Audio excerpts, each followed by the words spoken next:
আসসালামু আলাইকুম। পুরান ঢাকার ঐতিহ্যবাহী বাকরখানি এখন বগুড়াতেই সাতমাথা বিআরটিসি কাউন্টারের পাশেই পাওয়া যাচ্ছে। যারা কখনো খান নাই তারা খেয়ে দেখবেন, খুব মজা।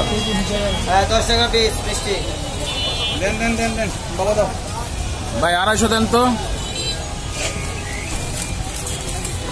যেটা নিবাসে বড় দিকে দাম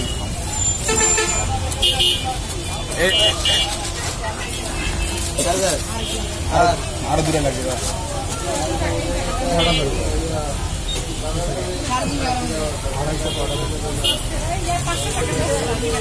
কোনটা সিরা সিরা আপনাকে তো কাস্টমার দিয়ে গেছে বলে যে সিরা হয়তো আলামটা কি করবো একটাই আছে